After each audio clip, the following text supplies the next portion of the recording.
यन्माया वैश्वर्ति विश्वमखिलं ब्रह्मादिदेवासुरा यत्सत्त्वादमृषैव भाति सकलं रज्जो यथार्हेर्भ्रमः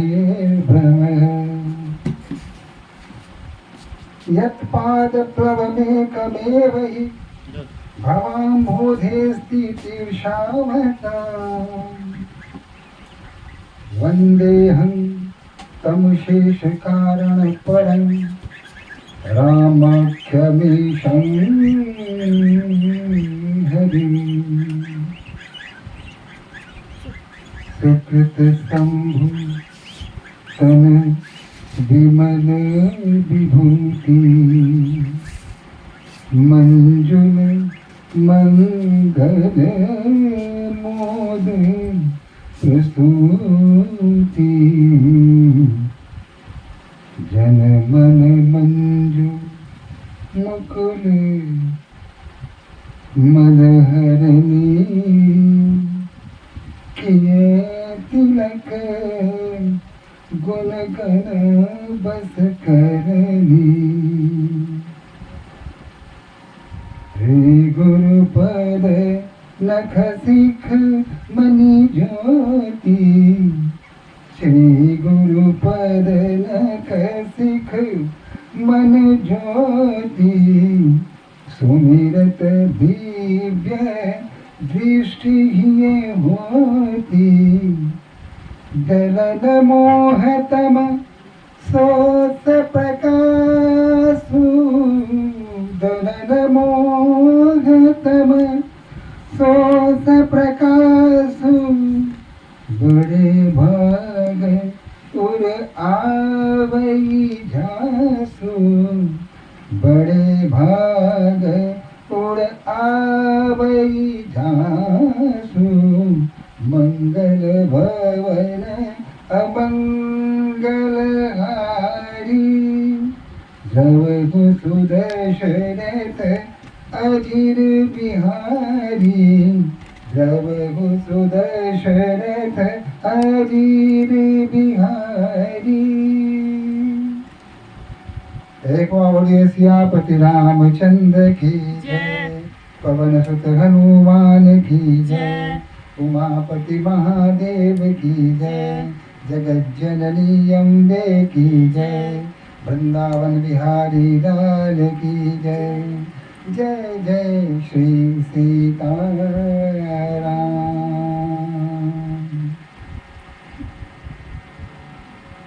अब राजा प्रताप भानु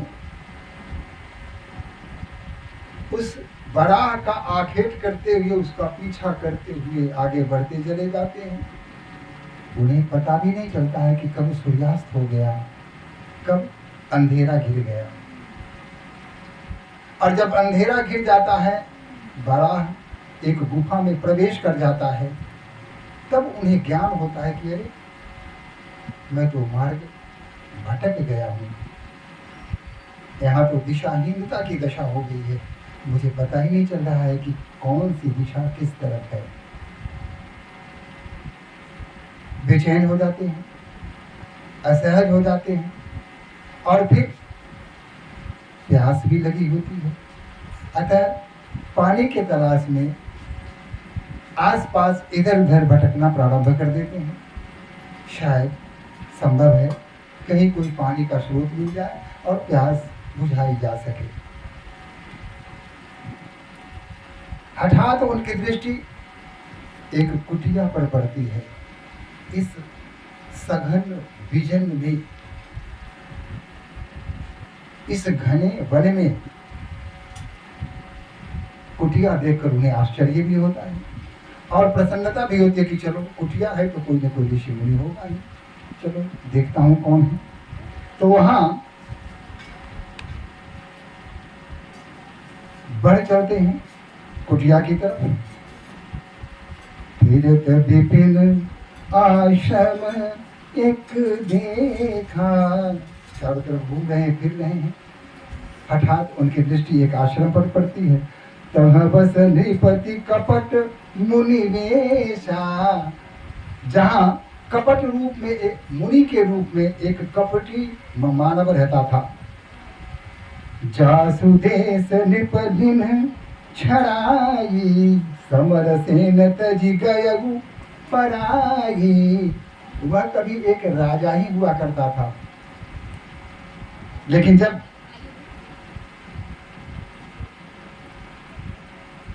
राजा ने विश्व विजय की धुंधवी बजाई, चारों तरफ युद्ध छेड़ दिया, उसमें वह राजा भी था जो पराजित हो गया। पराजित होने के पश्चात वह अपने घर नहीं गया, वहीं से वन की ओर चला गया। सेना से आंख बचाकर अपने परिवार से नहीं मिला, किसी गांव में भी नहीं गया और वन में आ गया और इस गिलाने में बढ़ता रहा कि मैं आखिर पराजित क्यों हो गया। जब तक उसे राजसुख की स्मृति होती थी, याद में खोया रहता था कि मैं राजमहल में था तो कितना सुख भोगा करता था। आज उस राजा के प्रताप भानु के कारण मुझे वन में रहना पड़ रहा है और इतनी कठिनाइयों का सामना करना पड़ रहा है, सारे राज सुख से दूर रहना पड़ रहा है। यह बात उसके हृदय में घर कर गई थी। वही उस आश्रम में रहता था।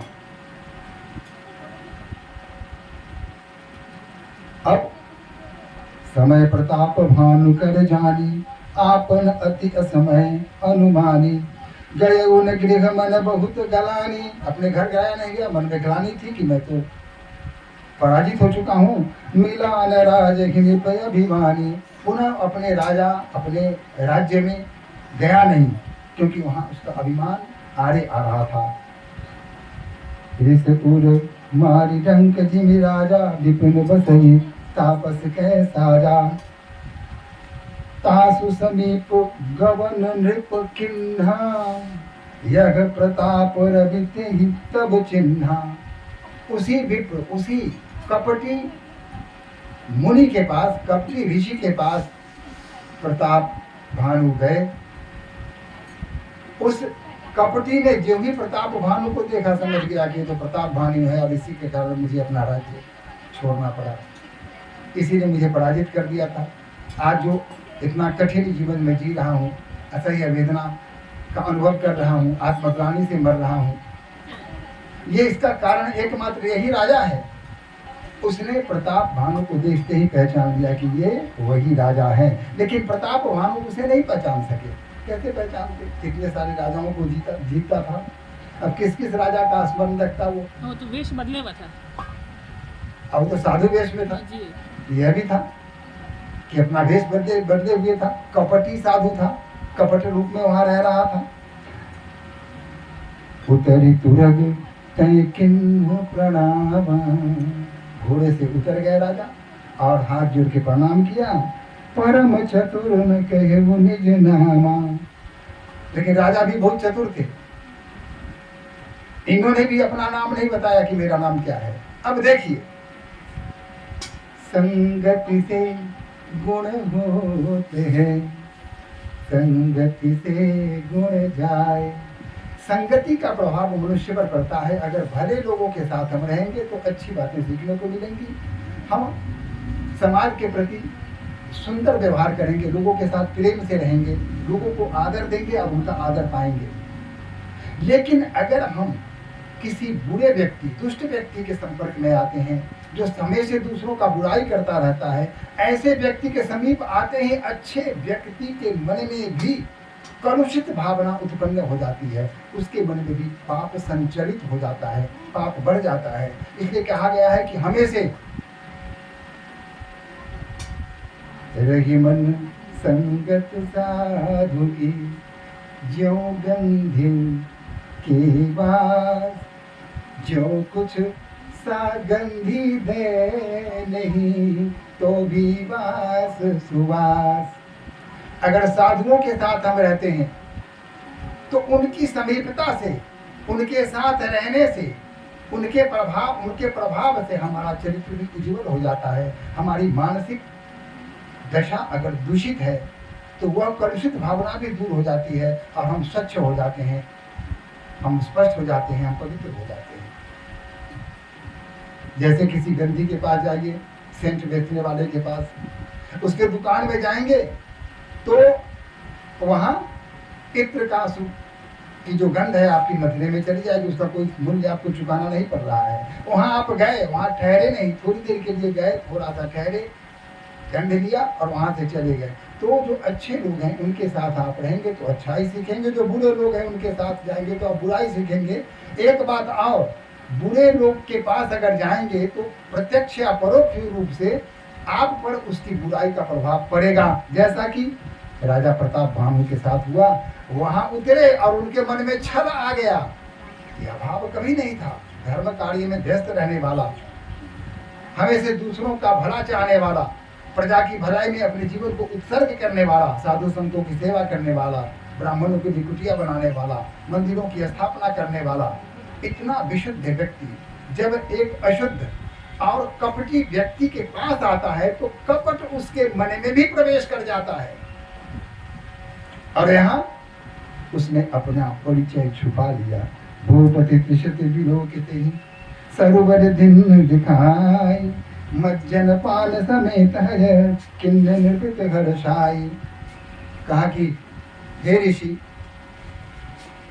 मुझे प्यास लगी हुई है, अतः आप मुझे बताइए मुझे जल कहाँ मिलेगा। उस कपटी ऋषि ने कहा कि वो सामने बता दिया कि इधर जाइए, वहाँ आपको सरोवर मिल जाएगा, तालाब मिल जाएगा, स्नान कीजिए। बस घोड़े के साथ वहाँ पहुँच गए, खूब नहाया, घोड़े को भी धो दिया, छक के पानी पिया और पानी पी करके वहाँ से फिर वापस मुनि के पास आ गए। कपटी मुनि तो पहले से प्रतीक्षा कर रहा था, उसने तो देखते ही पहचान लिया था कि यही वो राजा है जिसके कारण मैंने अपना राज्य कमा दिया। जोशी जोशी तब चरण नमामि, मुँह पर कृपा करिए अब स्वामी। अब मुझ पर कृपा कीजिए। सगल प्रीत भूपति कह देखी, आपो विषय विश्वास विसेखी। सब प्रकार राजहि अपनाई, बोलहि अधिक स्नेह जनाई। सुन सती भाव कहूँ महिपाला, यहाँ बसत बीते कछु काला। अब लगी मोहि न मिलगो, अब लगी मोहि न मिलगो, को मैं न जानू काहू। लोक मान्यता अनल समा, कर तप कानन काहू।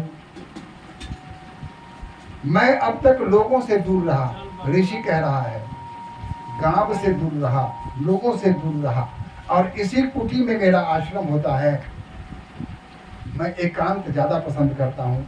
लोगों के प्रश्नों का उत्तर देना मैं उचित नहीं समझता, इसलिए उन प्रश्नों का उत्तर न मुझे देना पड़े, इसलिए मैं एकांतवास में रह रहा हूँ, इस जंगल में रह रहा हूँ।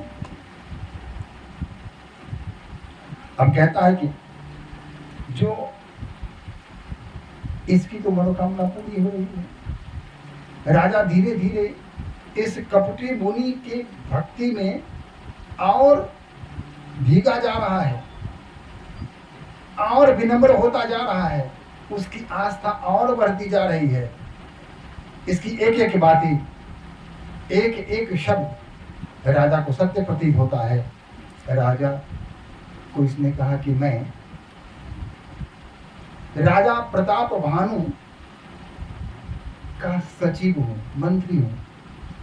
यहाँ उसने अपनी पहचान छुपा दी। ये कपट का प्रभाव है। कपटी के पास जाएंगे तो कपट ही लेंगे। इसने भी कपट का काम किया, झूठ बोला। स्वयं प्रताप भानु है और कह रहा है कि मैं राजा प्रताप भानु का सचिव हूं, मैं मार्ग भटक गया हूं।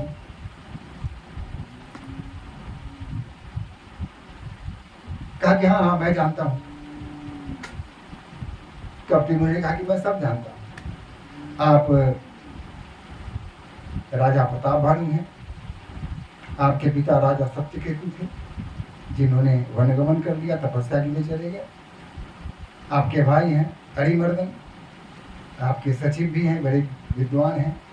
आपके गुरु हैं जो अच्छी अच्छी शिक्षा आपको देते हैं और उनके निर्देश पर आप बहुत सुंदर राज्यकाज चला रहे हैं। आपकी प्रजा में खुशहाली है, हर व्यक्ति प्रसन्न है, कोई भी संतुष्ट नहीं है।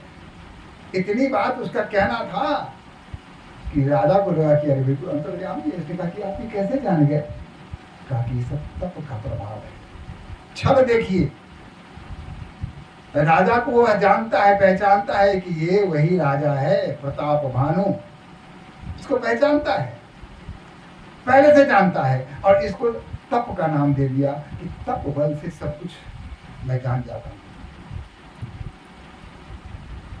राजा ने कहा कि आप तो मेरे पिता की भांति हैं, मैं आपके पुत्र की भांति हूं, मुझे पूछना तो नहीं चाहिए, लेकिन मैं एक धृष्टता कर रहा हूं आपसे, आप अगर इसे अन्यथा न लें तो मैं क्या आपका परिचय आपसे पूछ सकता हूं? कहा कि परिचय मेरा क्या पूछोगे?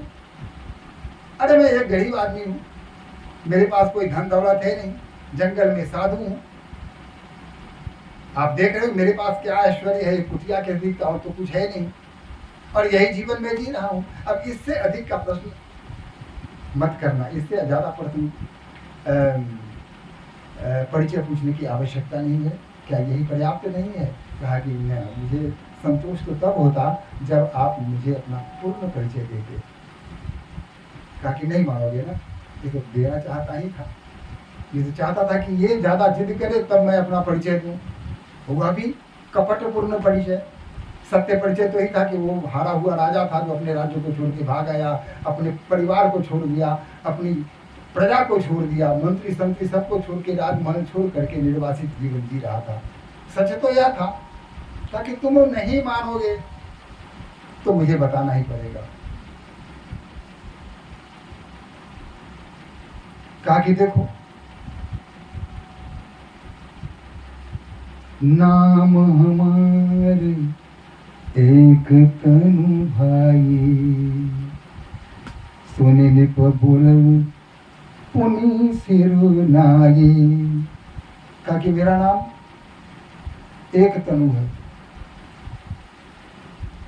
कपटी ऋषि बोला कि मेरा नाम एक तनु है।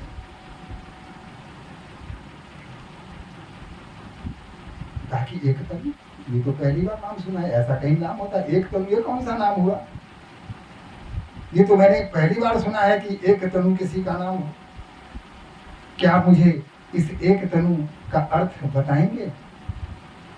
अगर कृपा करें कि इसकी व्याख्या करके बताइए कि एक तनु आखिर है क्या, इसका अर्थ क्या है?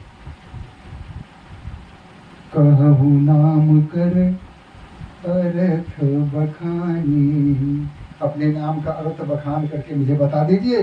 मोहि सेवक यति आपन जानी, अपना सेवक जान के आप मुझे अपने नाम का अर्थ बता दीजिए। जनि आचरजु करहु मनु माही, सुत तपते दुर्लभ कछु नाही।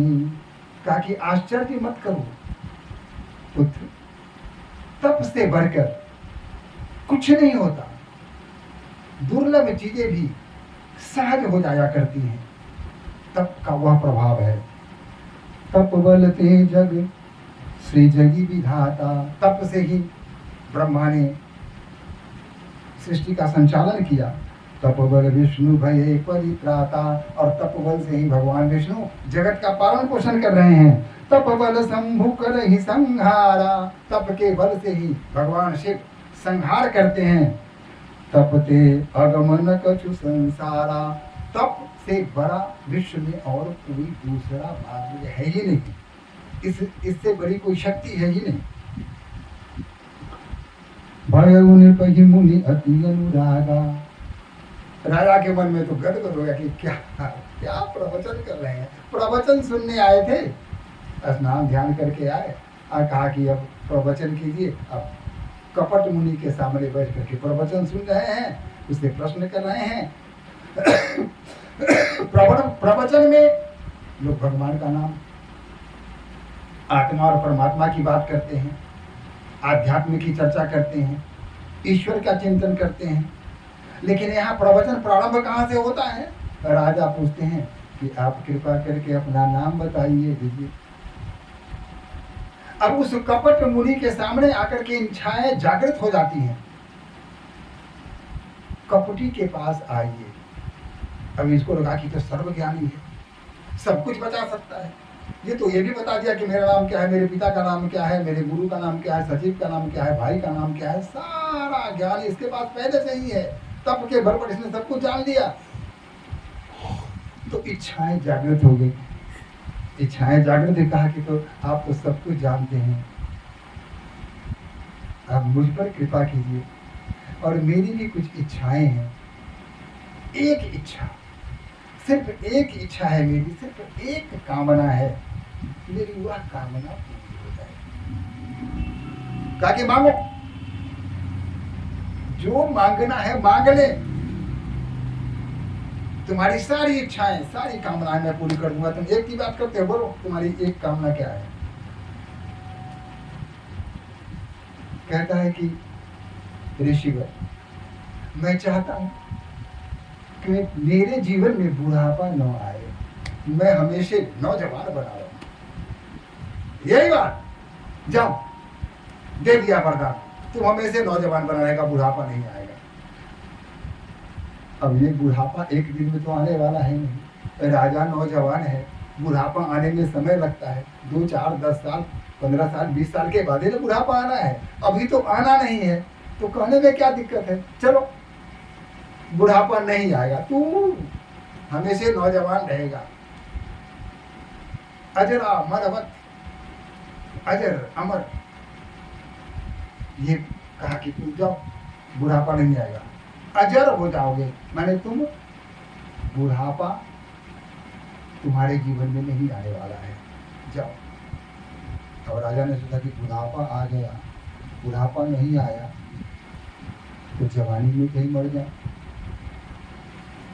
बुढ़ापा से पहले ही मर गए तो समस्या हो जाएगी। क्या कि महाराज एक कामना और है। हाँ, वही बोलते जाओ, क्या है कामना, बोलो। तुम्हारी प्रत्येक कामना की पूर्ति करना मेरा दायित्व है, तुम वर मांगो, मैं देने के लिए तैयार हूं। ऋषि ने भी कहा था, एक तनु का अर्थ बताते हुए ऋषि ने कहा था कि मेरा जो जन्म हुआ था वह सृष्टि के प्रारंभ में, जिस समय ब्रह्मा ने सृष्टि बनाई उसी समय मेरा जन्म हुआ।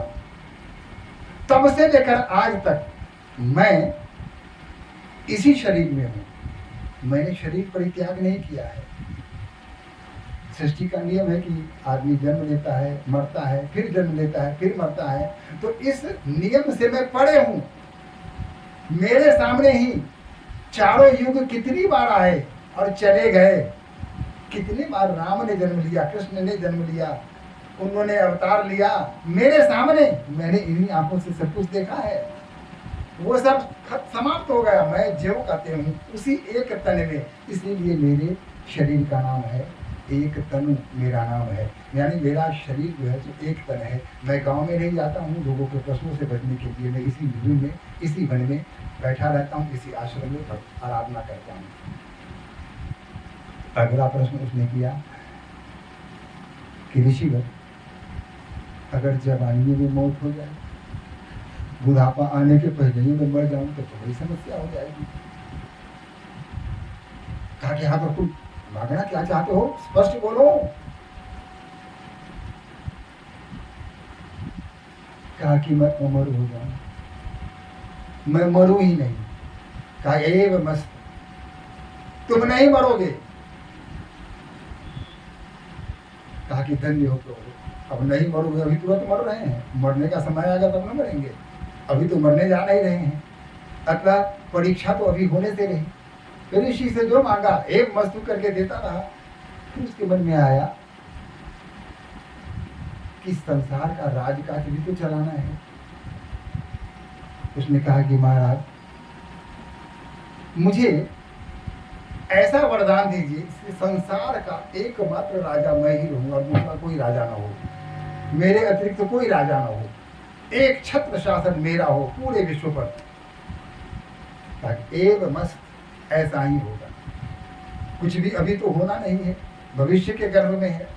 इसलिए जो भी उसने वर मांगे और एकदम उदार हृदय से उसको वरदान देता रहा।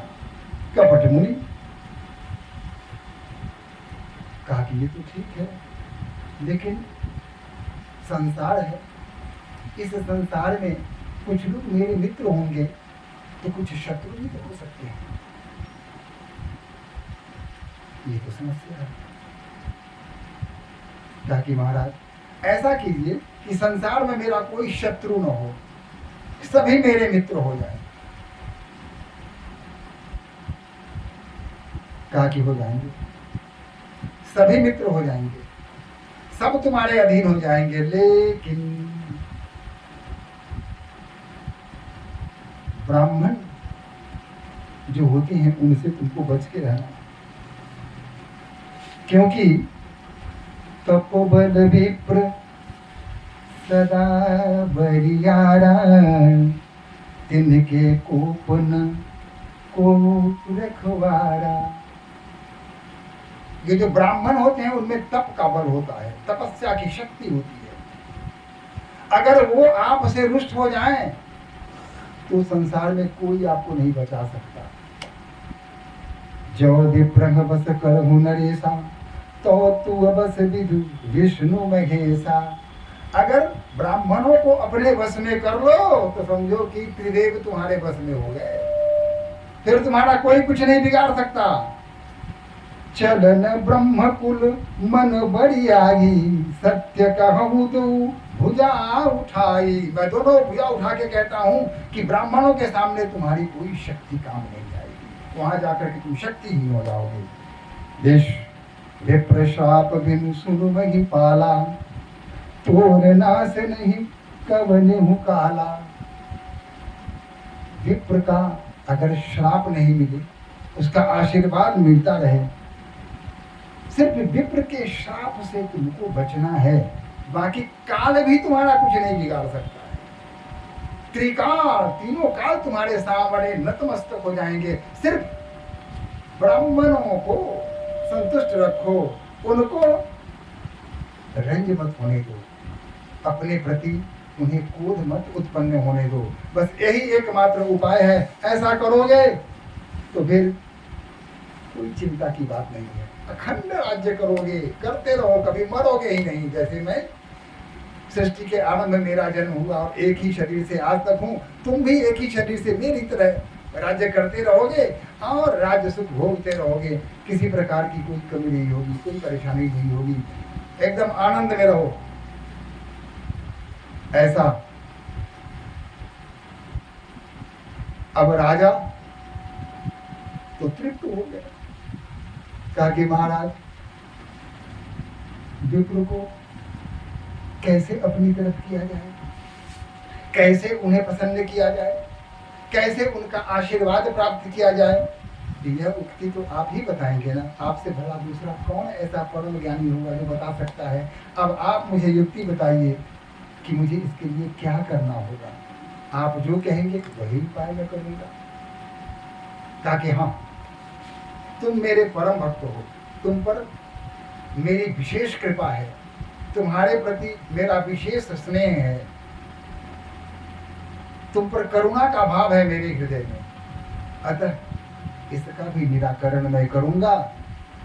लेकिन याद रखो, जब तुम अपने घर जाओगे ना राजमहल में, तो जो मेरी और तुम्हारी जो यहाँ भेंट हुई है या वार्ता हो रही है या जो घटना हमारे साथ घट रही है, तुम्हारे साथ घटी है, इसकी चर्चा तुम किसी के साथ नहीं करोगे। अगर तुमने इसकी चर्चा कहीं की तो तुम्हारा अहित होने से कोई नहीं रोक सकता। अतः मैं जो युक्ति बताऊंगा उसको ध्यान से सुनो और इसकी चर्चा किसी के साथ नहीं करना, अपनी रानी के साथ भी मत करना, अपने तक ही यह बात को सीमित रखना। और मैं जो युक्ति बताता हूँ उसको ध्यान से सुनो। और इस प्रकार उस कपटी मुनि ने अपने कपट के जाल में उस राजा को फंसा दिया।